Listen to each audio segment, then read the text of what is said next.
State bank کا شرح سود 11% پر برقرار رکھنے کا اعلان ہے۔ اسٹیٹ بینک نے نئی مانیٹری پالیسی کا اعلان کر دیا ہے۔ اسٹیٹ بینک نے اعلامیے میں کہا کہ ملک میں سیلاب کے باعث شرح سود برقرار رکھی ہے۔ اسٹیٹ بینک کا شرح سود 11% پر برقرار رکھنے کا اعلان۔ اسٹیٹ بینک نے نئی مانیٹری پالیسی کا اعلان کر دیا۔ اسٹیٹ بینک نے اعلامیے میں کہا کہ ملک میں سیلاب کے باعث شرح سود برقرار رکھی جا رہی ہے۔ اسٹیٹ بینک کی جانب سے شرح سود کا اعلان کیا گیا ہے اور شرح سود 11% پر برقرار رکھی گئی ہے۔ اسٹیٹ بینک نے نئی مانیٹری پالیسی کا اعلان کر دیا ہے۔ اعلامیے میں کہا گیا ہے کہ ملک میں سیلاب کے باعث شرح سود کو برقرار رکھا گیا ہے۔ اسٹیٹ بینک کا شرح سود 11% پر برقرار رکھنے کا اعلان۔ اسٹیٹ بینک نے نئی مانیٹری پالیسی جاری کر دی ہے۔ اعلامیے میں کہا گیا ہے کہ ملک میں سیلاب کے باعث شرح سود کو برقرار رکھا جا رہا ہے۔ اسٹیٹ بینک کی جانب سے شرح سود کا اعلان کیا گیا ہے اور شرح سود 11% پر برقرار رکھی گئی ہے۔ اسٹیٹ بینک نے نئی مانیٹری پالیسی کا اعلان کر دیا ہے۔ تفصیلات جان لیتے ہیں اپنے نمائندے راشد خان سے۔ راشد، آگاہ کیجیے۔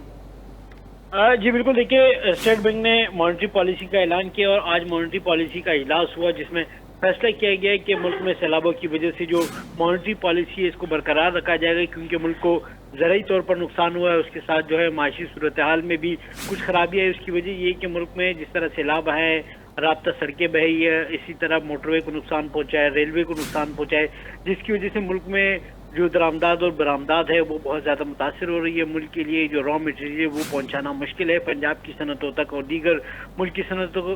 اس کی وجہ یہ ہے کہ ملک کی جو معیشت ہے وہ تھوڑی سی سلو ہوئی ہے، اور یہی وجہ کہ اسٹیٹ بینک نے جو مانیٹری پالیسی جاری کی ہے اس میں بھی سیلاب کا ذکر کیا گیا ہے اور کہا گیا ہے کہ سیلاب کی وجہ سے ملک کو نقصان ہوا ہے، نہ صرف زرعی طور پر نقصان ہوا ہے بلکہ معیشت کا پہیہ بھی سلو ٹریک پر آیا ہے، جس کی وجہ سے جو پالیسی ریٹ ہے اس کو اس مرتبہ دوبارہ برقرار رکھا گیا ہے۔ یہ تقریباً چوتھی مرتبہ ہے کہ مانیٹری پالیسی کو جو ہے برقرار رکھا جا رہا ہے، اور جو اسٹیٹ بینک نے اعلامیہ جاری کیا ہے اس میں یہی کہا ہے کہ جو مانیٹری پالیسی ہے اس کو برقرار رکھنے کی وجہ یہی سیلاب ہے، کیونکہ جو ٹھیک ہے راشد خان، آپ کا شکریہ، آپ نے آگاہ کیا۔